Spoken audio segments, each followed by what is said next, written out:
मैं भारतीय पुरातत्व सर्वेक्षण में अधीक्षण पुरातत्व।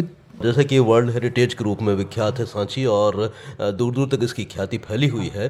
क्या आप ये बताना चाह रहे हैं कि सांची किस दृष्टि से बहुत ही खास हो जाता है? विश्व धरोहर स्थलों में सांची बहुत ही महत्वपूर्ण स्थल है। सांची के संदर्भ में बात करूं तो आप जानते होंगे सम्राट अशोक ने 84,000 स्तूपों निर्माण का संकल्प लिया था, उसमें से सांची को चुना था और सांची बहुत भव्य स्तूप है।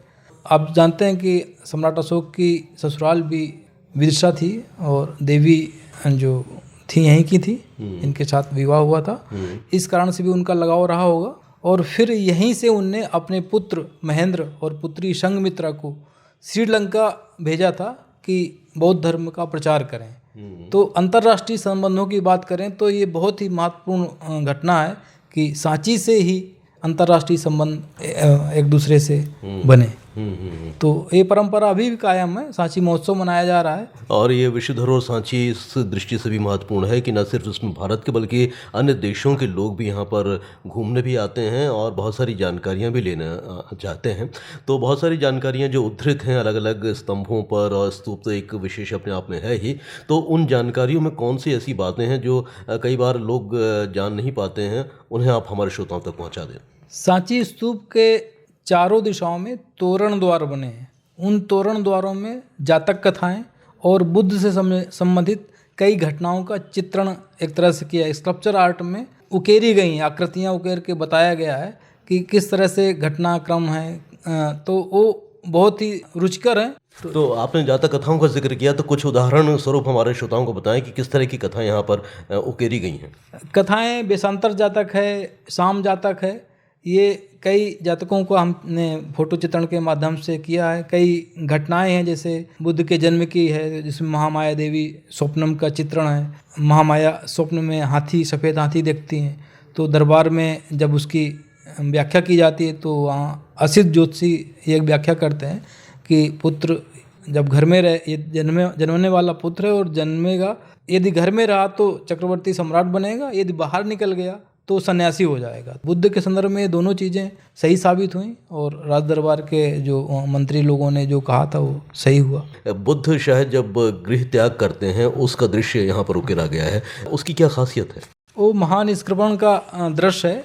उसमें क्या है, बिना घर में अपने परिवार को बताए हुए घर का त्याग करते हैं, तो अपने सैनिकों कहते हैं कि चुपचाप हमको ले चलो। तो दृश्य में दिखाया गया है, घोड़े और छत्र को दिखाया गया है। घोड़े को भी उन लोगों ने, सैनिकों ने उठा लिया कि आवाज़ ना हो, टक बक टक की आवाज़ ना आए, इसलिए घोड़े को भी उठा के बाहर तक गए और फिर छत्र को वहाँ से हटाया दिखाया गया। वो घोड़ा वापस आ रहा है बिना छत्र के, इसका मतलब बुद्ध चले गए, छत्र सिंबॉलिक होता है और घोड़ा वापस आ गया। तो इस तरह की तकरीबन कितनी सारी गाथाएं होंगी जो कई बार हम देख नहीं पाते हैं, सिर्फ स्तूप पर हमारा ध्यान केंद्रित होता है और पिलर्स या तोरणों पे जो चीज़ें लिखी हैं वो हम समझ नहीं पाते।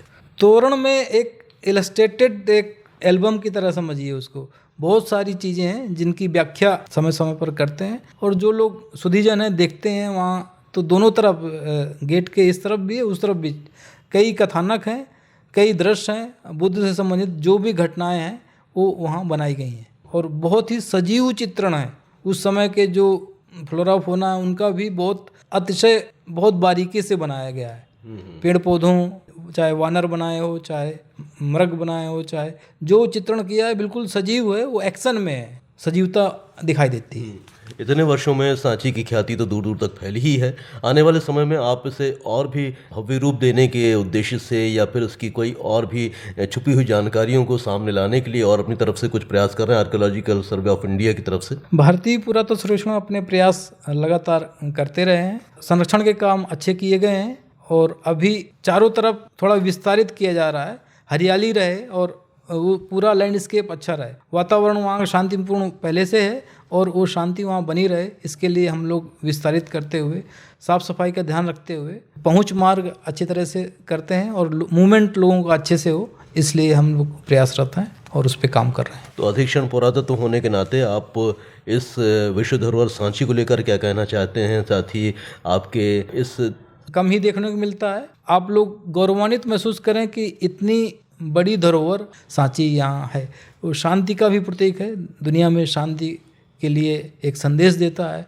तो भारत शांति के लिए और सांची स्तूप के माध्यम से हम लोगों तक पहुँचें और शांति को स्थापित करें, देश दुनिया में अपना शांति का संदेश प्रसारित करें। इतनी महत्वपूर्ण चर्चा की कुर्मी साहब आपने और इतना समय हमें दिया, उसके लिए हम आपके बहुत बहुत आभारी हैं। धन्यवाद।